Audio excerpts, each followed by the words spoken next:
Thank you, Anna. Thank you, Magnus, for amazing, quick, detailed governance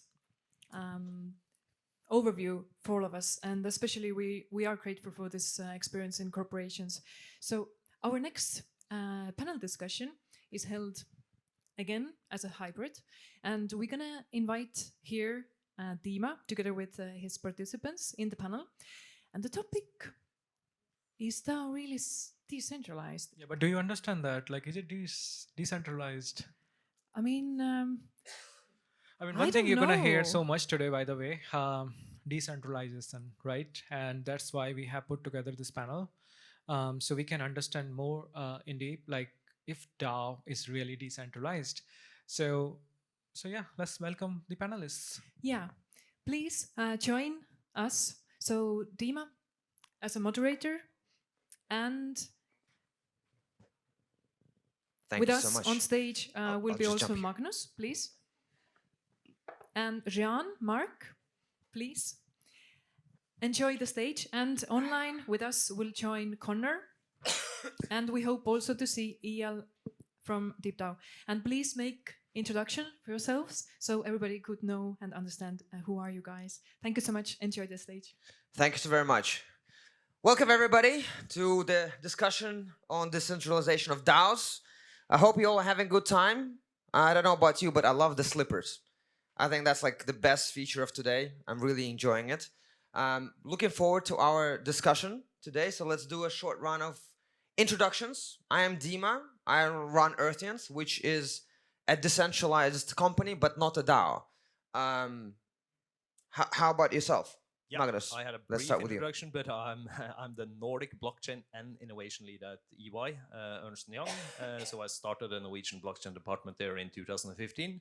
So we literally work with everything from tax and legal to fraud forensic investigations to audit, accounting, bookkeeping, and technical implementations. We have more than 300 core blockchain developers, and is literally doing absolutely everything within the space. So working with 1-2 persons who go straight into a DAO structure, working for DAO foundations, towards assisting large corporate, which is publicly known, like Nike, Adidas, etc., on their Web3 journeys, who is touching up on this element as well, including assisting governments, as previously said. Excellent, thank you. Jean-Marc. Yes, so good morning. So I'm Jean-Marc Seigneur. I did my PhD on decentralized trust. I finished in 2005 at Trinity College Dublin.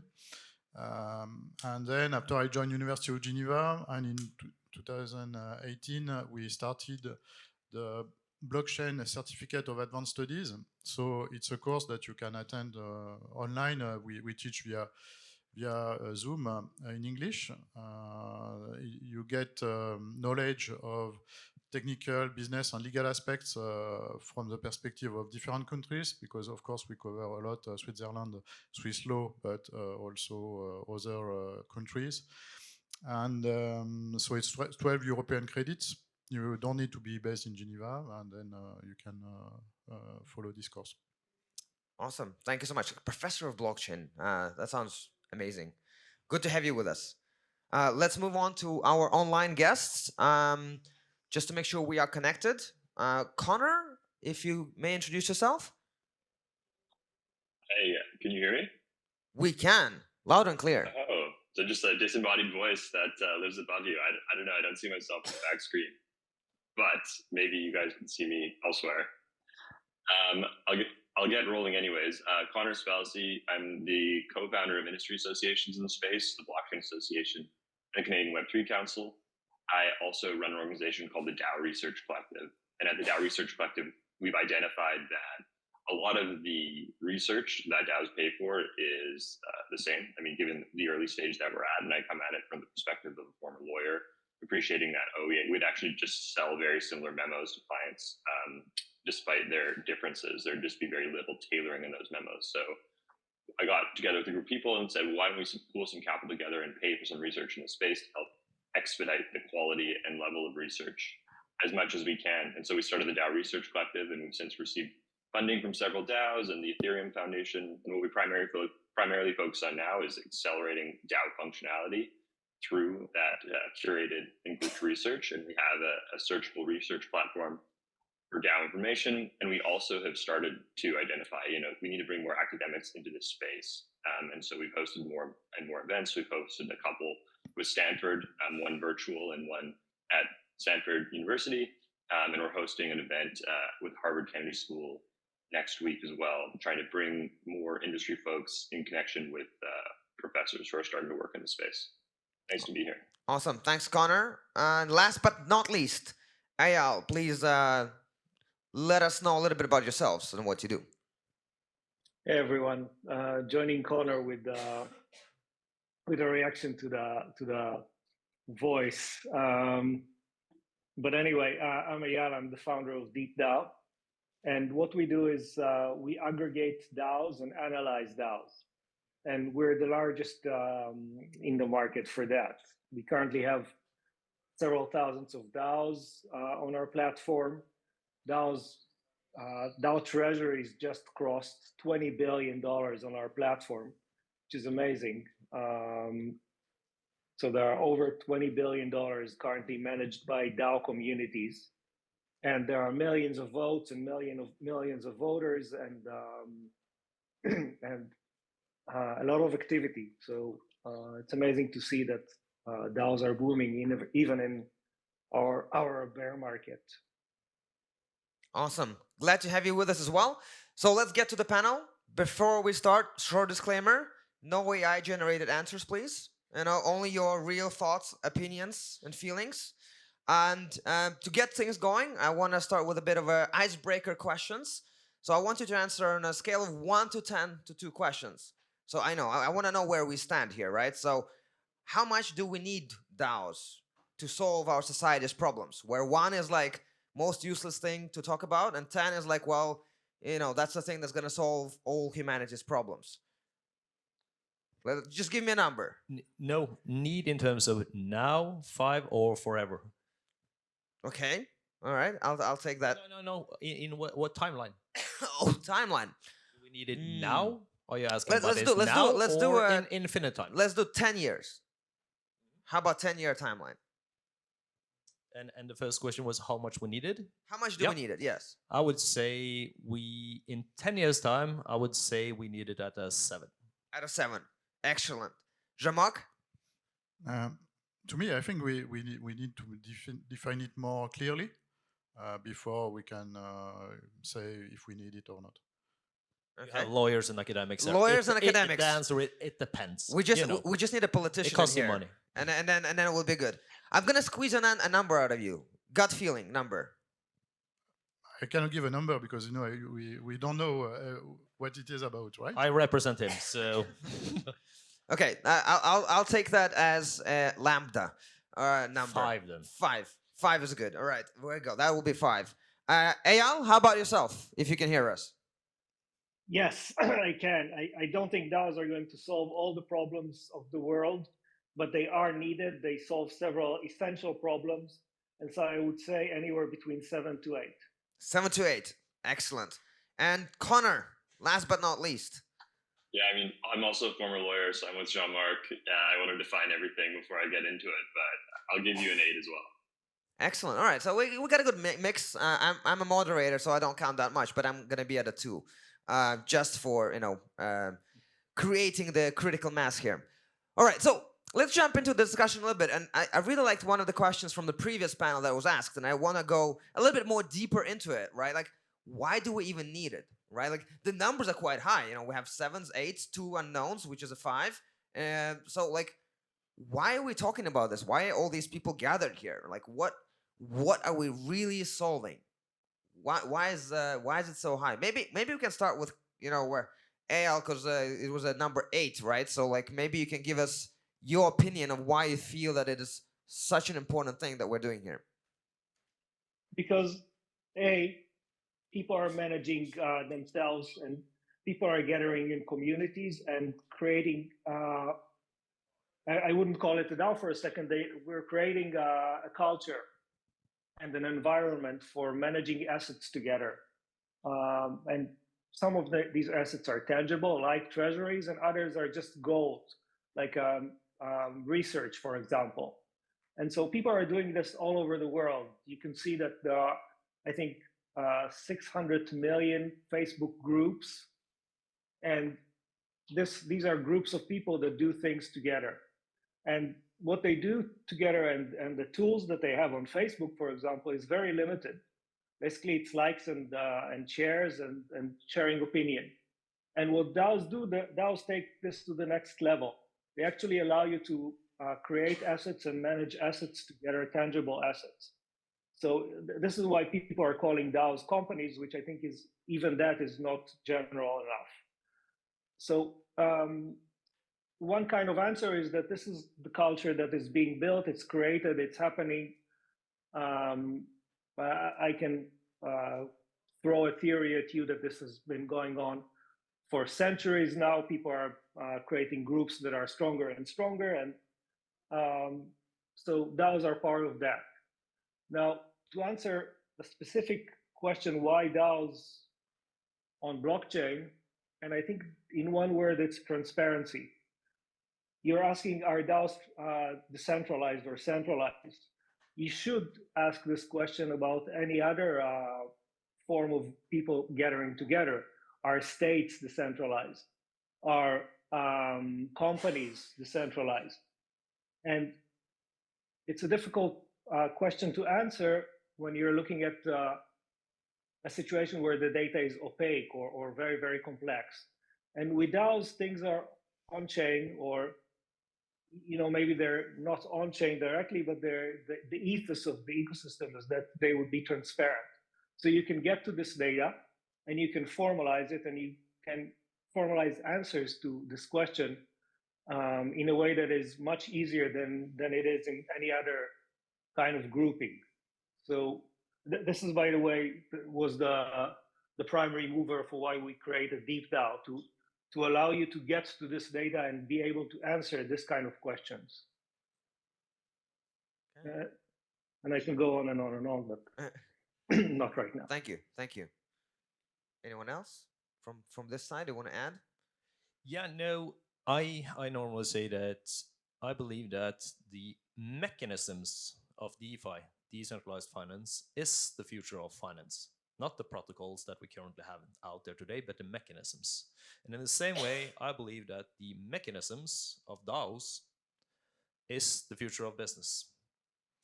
And I think we can think a little bit about it as we don't fully understand it, like you say. Think about when we got these ones. No one actually knew how to use a smartphone. We had no clue. It was someone who made an app with a fart sound, and someone then just made a killer app. I have a flashlight. And we are at that level with DAOs right now. But I think as these things evolve, it's a mechanism that is in there, like said, for transparency purposes, for political purposes, for government purposes, for that matter of sake. But I think if you take it into consideration that everything in society is being digitized in some kind of way, and the token economy is coming more and more in place, forget the debate about which protocols and which standards are going to go through, but it's going to be tokenized in some kind of way. That's just looking into all countries moving into just the CBDC, the central bank digital currency element, which has a token element in some kind of way. And if we think about that structure, where we actually believe that DeFi will play a key role within supply chain purposes at EY, and then it would make no further sense than if it was to stop there. So thereby, we believe that the execution of a smart contract, where you have a set defined rules, is going to play a key role. But it's going to take some years, and we need to shape the landscape, sort of saying. So I'm saying I believe in the mechanisms, but what we see right now is a very, very, very early stage.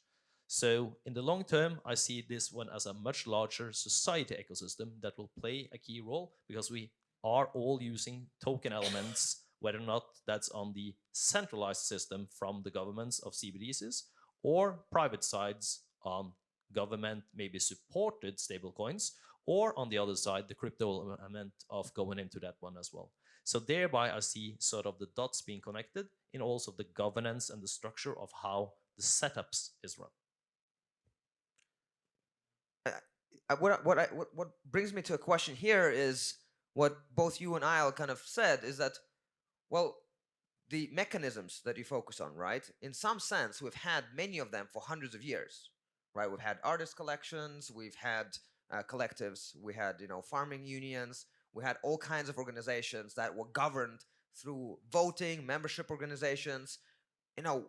What makes DAOs more decentralized? And well, let's bring in the question of the panel. Is it actually decentralized? Don't hold back. I could Yeah, Connor, jump in. Yeah, I can speak a little bit almost like both questions. So I agree with both Eyal and Magnus to some extent. And the event that we're hosting next week is focused on equitable ownership and governance as an antidote to big tech harms. Appreciating that the mechanisms, as Magnus was playing, are going to be critical down the line, and also that we're in a stage of really experimentation at the moment with DAOs, where we are figuring out what they can do, what's actually effective when we think about the ways in which they operate and how they manage people, etc. But to your point, with respect to like the extent to which these sorts of structures have been around for a long time, one thing we're spending a lot of time thinking about, and others in the space have too, are cooperatives. And so in a paper we're writing for the Harvard Belfort Center, the idea is to think about, okay, well, how could a cooperative enabled by DAO tooling, when we think about governance mechanisms, think potentially about treasury management, about the benefits of the transparency tied to DAOs inherently because of their record keeping on public blockchains, how could all of those things help amplify the power of a very traditional organization like a cooperative that have been around for hundreds of years, but have lost a little bit of steam, especially as compared to their corporate counterparts. And so with respect to that, we can think about the ways in which DAOs, for instance, engage their members, right? We're kind of we seem to be at a point in history which is not dissimilar from the point we were at when co-ops began to form, because a lot of workers felt like they didn't have any rights to what was happening with the companies they were working for. They started forming cooperatives in some ways as a response to that situation. And so we're seeing that a little bit with DAOs now too. But of course, the tooling available to these organizations is so much more substantial than it was previously. So when we think about, also back to the first question, like how much we need DAOs, I think that DAOs are an incredible forum for experimentation tied to a lot of different aspects of these organizations. And we're getting a lot of interesting data that can be used by DAOs and then also organizations which are adjacent to DAOs. But I'll pause there and I'll let you respond to the decentralization question, or others respond to the decentralization. Can I interject? Please, yes. So let's try to answer the question, what do we mean by decentralized here? I mean, the infrastructure is decentralized. Most DAOs are happening on Ethereum and L2s. And Ethereum is decentralized. Intuitively, we would all say that Ethereum is decentralized. So there's one aspect in which the answer is clearly yes. Now, when we go deeper into what DAOs are, we go to the game of politics. So what do we mean when we say that a DAO is decentralized? Is it that everybody's vote is heard? Or is it that everybody gets to vote on all the major decisions? Is it one person, one vote, or one token, one vote?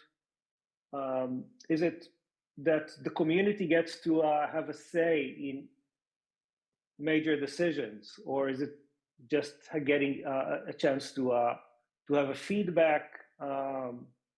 Do we treat community as customers or as shareholders or both? So all these questions need to be answered one by one, I think, and we cannot really just throw an answer there. DAOs are, you see a lot in the media, DAOs are centralized, and or someone is saying, these days the hype is to say DAOs are centralized, DAOs failed or stuff like that, and I think that's ridiculous. So let's try to take a more granular approach. Magnus? Yeah, no, I would like to call it challenge that a bit in terms of that. I think if we take that question and pass it further to the governments in general, how they foresee, are they fully decentralized or not? I think, like it was mentioned previously here on stage today, with just the example of Tornado Cash, Yeah, exactly. that's sort of a good illustration of how governments think. So just as I'm not sure if the guys who was online saw the last slide that I had up here, but where I had the issuers, the creators of a DAO, then you have the DAO foundation who runs the whole thing, then you have the users, and then you have governance token holders. And of course, in terms of that, one can say that Ethereum is decentralized or not, and we can go into the debate of who runs the nodes and whatever for the staking and all of that. That's not what we're going to do here. I totally understand what the point is. But my point is rather that right now we see that there's not a computer that is generating the DAO. It's human beings. There's someone who is behind it. So for example, if we take the example of MakerDAO, the first sort of well-known DAO out there from Denmark, and coming up in 2018, they started out as a company, Danish AS. Then they went into a foundation, and then they liquidated the foundation and said, now we're totally decentralized, we're a DAO. But still, if shit hits the fan there for them in some kind of way, and someone has to be responsible, of course, governments will point towards Rune Christensen, the founder, and say, hey, Rune, you started this one? Yeah, but it's decentralized now. Come, we want to talk to you. You have the governance tokens? Do you vote? Do you affect this one? Are you part of this one? I think we have elements that will make you reliable there. So that's how I would say, call it unfortunately or whatever, all depending on which hat you're wearing, that governments will think. They will look at and say, hey, there's a human being in the DAO Foundation. Yeah, we're just executing behalf of who voted. Yeah, okay, who voted? Who is responsible for this one? Who has control towards the private keys? Some DAOs have private keys. Some are full DAOs that apparently the DAO, the key for the DAO is thrown away or burned. But still, you have someone who runs the treasury also, if there's financial investments in there. Yep. So thereby, there's always these physical links. And by that, I would say DAOs definitely not decentralized, fully decentralized today. There's always physical elements, and also down to the fact that, we use centralized platforms also. We use websites, we use everything. And it's down to just things like set up a DAO. I'm a member of several DAOs also, but I understand the risk. But if we are to set up a DAO and host a conference, how easy is that? Because you need an organization number. Hence, you need a legal wraparound around it. Then you are getting closer, ironically, to centralization more than fully decentralization also. So these are just some of the things that I see from the high-level perspective, that DAOs right now are not fully decentralized in my way, in my view, and neither in the government's view. And to that point, right, like one thing, I'm a contrarian to this event in some ways because, as I said, I run a decentralized company without a DAO. I also believe DAOs are completely not decentralized, not even close, really.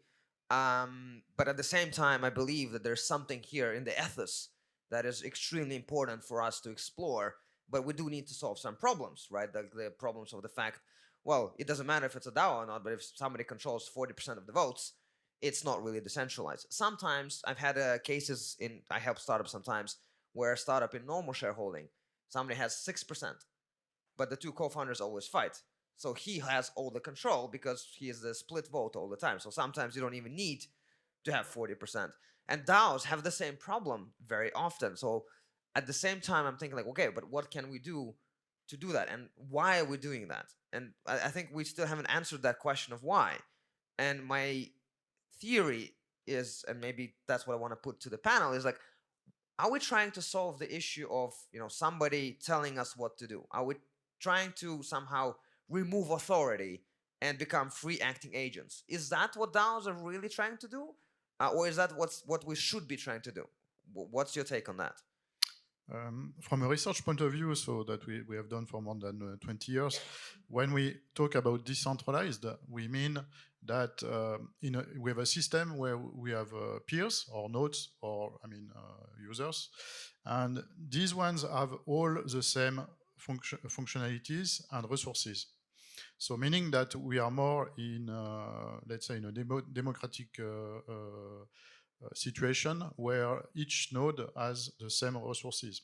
So when you talk about the DAO and there is a group of people who are master nodes because they are initiating the creation of tokens, of governance tokens. Then we are away from this research aspect of decentralization. But then when we talk about that, the nodes, are we talking only about humans, in a democratic way? It could be also that we have sensors or actually artificial intelligence that control some part of the tokens. So are we including programs as well in this vision? It's not sure. Then a second strong word from a research point of view is autonomous. I think the autonomous aspect comes from the fact that we have smart contracts, and so instead of organizations where you have humans, a small group of humans who still have control of it, like executive boards, here they are not allowed to do all that what they could do in the real world. With smart contracts, some rules are fixed, and you cannot go beyond. So basically, the whole entity, the DAO, has only a few paths that can be chosen. But then, if there are only a few paths to be chosen, then it's not really autonomous. Right. You see. Yeah, I mean, and most of there are lots of different types of DAOs, and I'm not sure how many of them are really decentralized and autonomous at the moment. If we suppose we do such a thing as let's suppose we have a DAO, right? And we have, let's say, 100 members below the Dunbar number, and we ask them, hey guys, we need to make a decision, but you cannot vote. The only thing we can do is discuss it openly on a document, Word document, Google Docs, right? And we have 24 hours. And we add all the discussion there, everything's written down, pros and cons, why should do it, not do it. And we put that document to ChatGPT-4 and say, make a decision. Is that decentralized? I don't think so. I mean, ChatGPT is centralized. We don't even know the details, so it's not open source. It's a black box controlled by companies. Your take? My answer towards ChatGPT is no. So, okay, and if we remove ChatGPT from this metaphor, right, and instead then we do voting, is that then decentralized? That all depends on how the voting is executed, because what we see in the DAOs today is for example, like if you look into the facts from DeepDAO, there's a growing number of governance token holders, but the active voters is still static at 1.8 million. And that gives you the impression also that lots of people are in a DAO for, as I previously said, financial investment purposes. They don't care shit about what the DAO is doing. They just want fast money, just as several people in the ordinary world are buying stocks, don't care shit about the company, how they're doing, whatever. They want a quick profit. They want to mess up the annual board or whatever it is, take a quick win and get out. In the same way we have it at DAOs. So not everyone is working 100% for the same cause and case. So thereby we see that people are delegating the voting rights. So in practice, we see that there's very few people who is actually executing the votes. So thereby you can also say, hey, I trust you. I've delegated my voting rights because I cannot stand this voting procedure. It's 4 votes a day in some DAOs, while others have one vote every 4th month or whatever it is. So it all depends on there. Are you actively in there? Do you take participation? Or is it just a handful of people literally who is actually running the show? So that all depends also. Have you fully understand what you are answering towards on the vote? Just go to your annual setup of your flats or whatever if you meet there, and everyone will say, let's vote on this. Yeah, let's vote, drink some coffee. Yeah, vote. Yes or no? What are we actually voting on? People have no clue. And I think it's the same here. Some questions are way too technical if they are for doing the protocol updates, while other can be just on the social element, while on the other side you can also have votes that says, hey, should we go in and become a financial part of this one? And thereby, I think it all depends on how we see it and how well functioning it is right now. But the mechanisms, as said, I truly believe, also for the transparency purpose, that you can go in afterwards, and that's the nice thing, and say, hey, it was only 4 people who had delegated all the voting rights. That's transparent compared to saying, oh, this DAO made this decision and everyone here said it. Then you see a use for it compared to going back in time also to trace the votes. So that's how I see it. I think we also need to keep in mind that we're at an early stage here, right? Like, this is something like the DAO was what, 2016, and then there was a big lull in development, and now all of a sudden it was only about a year and a half or 2 years ago that we saw a massive jump in the use of this technology or organizational system, maybe 2.5 years ago.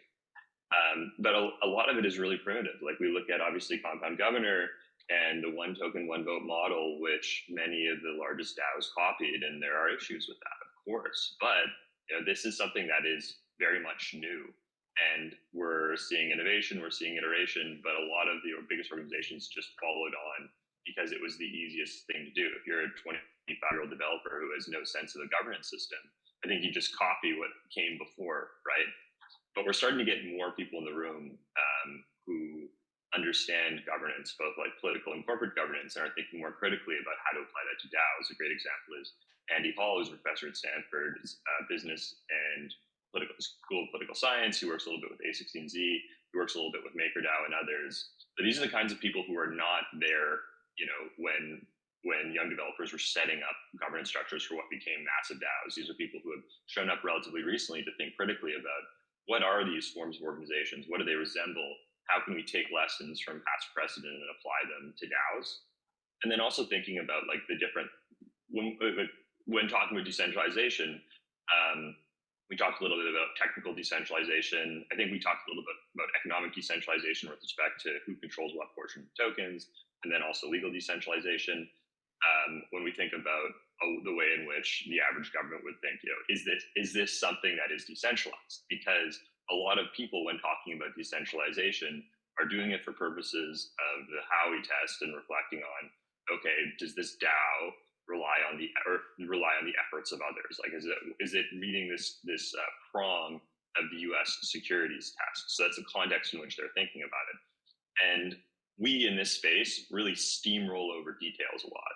And one critical detail is that sort of legal defense hasn't been tested and certainly hasn't been proven to be true in the United States.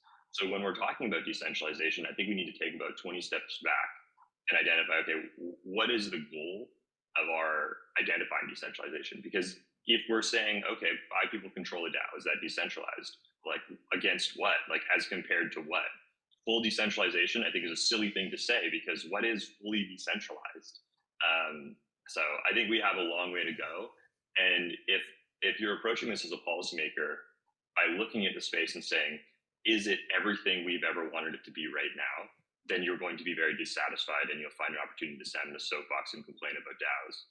But if you're approaching it from the perspective of what can we learn from these new experiments, and can we create a safe harbor to enable experimentation here, because obviously there is something, then I think you're going to see a little bit more upside for your community. In terms of responsibility, the state of Utah is creating now a new legal entity, the DAO. And it's pretty interesting what they are doing, because they consider that actually from a responsibility point of view, only the one who vote would be responsible as part of some decision taken by the DAO. Or I think it's risky to take this approach.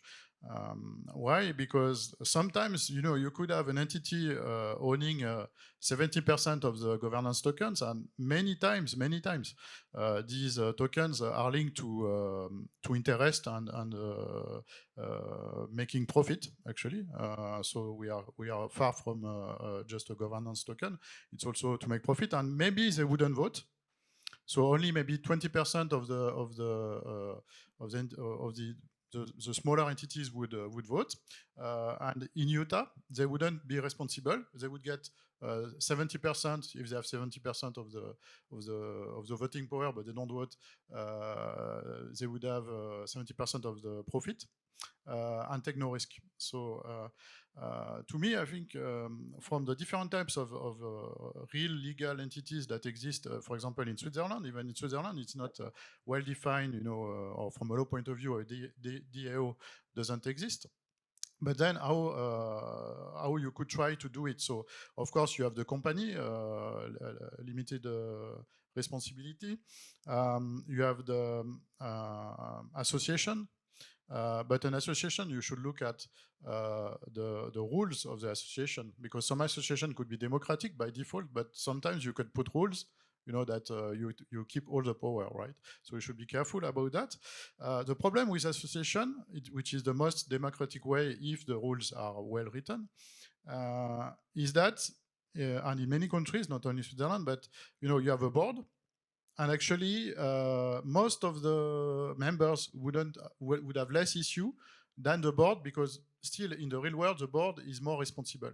So I think here, from a legal point of view, at least, I think there is still a very interesting way that is not solved by current entities, where how you could try to better distribute the responsibility among not only the boards or the association president and treasury and secretary, but over all the members. And then the final way in Switzerland is what we call the foundation. So the foundation is a bit different than association because it's supervised by a governmental entity. So you can also write any types of rules. So you could write some democratic rules, or you could write some very controlling rules. So you should really read, you know, the details of the entity. But then the government makes sure that the rules are applied. So right. It's intermediate. But still here, then here you are protected. The board members are protected. The associations, they are not protected. Actually, that's the problem.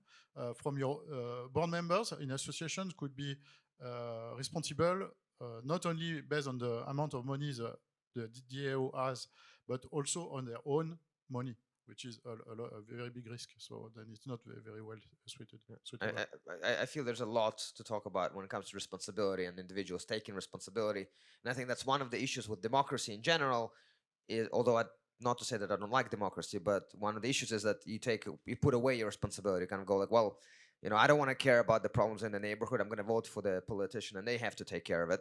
But and that can be a very deep topic for a while, but I also saw that Eyal wanted to bring a point to the table. So Eyal, please share what you wanted to share, and maybe I also wanted to ask you an additional question to this part, is because you see a lot of DAOs just by the nature of analyzing them. Maybe you can give us an example that you find most interesting when it comes to a DAO that you find most decentralized or most unique in some way. Would be very curious to hear from you as well on that topic. So actually, I have a few points. I'll try to get a couple of them across. One is I completely agree with Connor that we're a very early stage. For example, 2 or 3 years ago, there were maybe 10 or 15 tools that allowed you to start a DAO and to manage a DAO.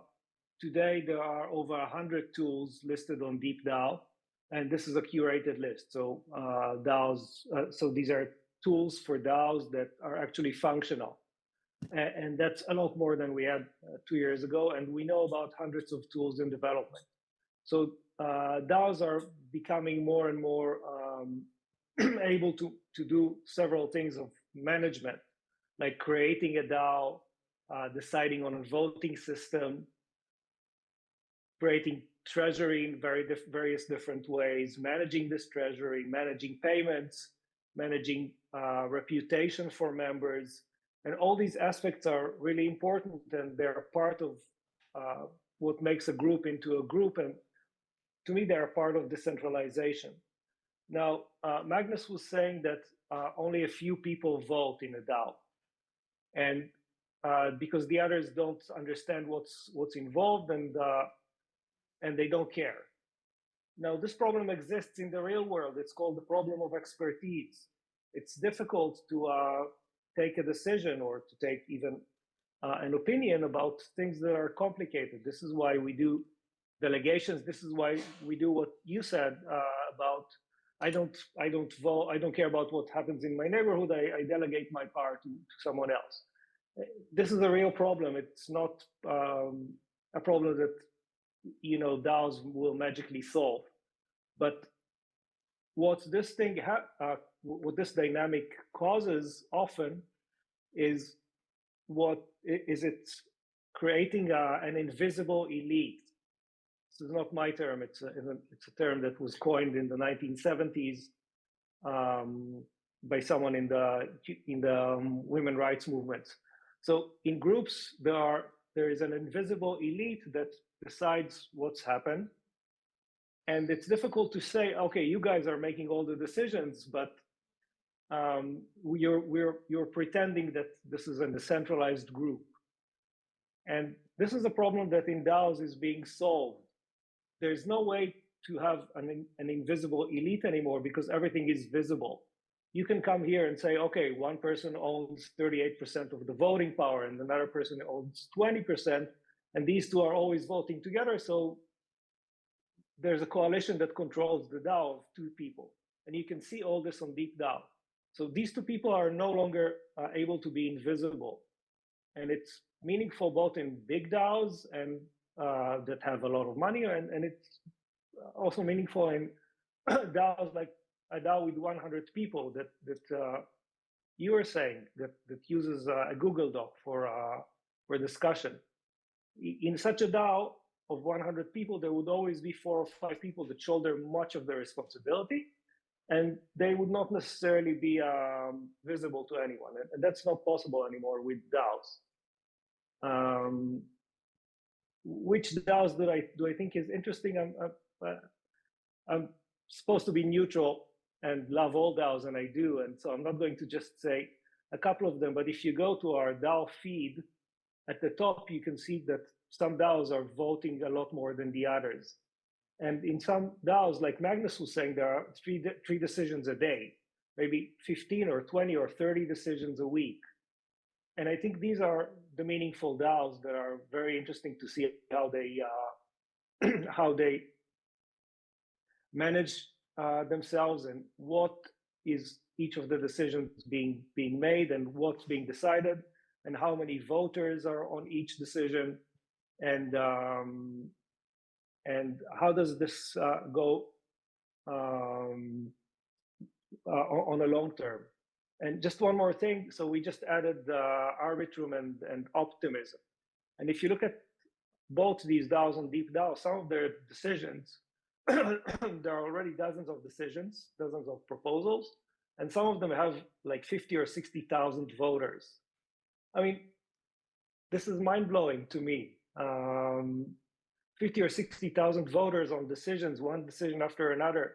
People are participating in stuff and taking part of the responsibility. So to me, this is already a huge step towards decentralization. Thanks, Eyal. You wanted to add?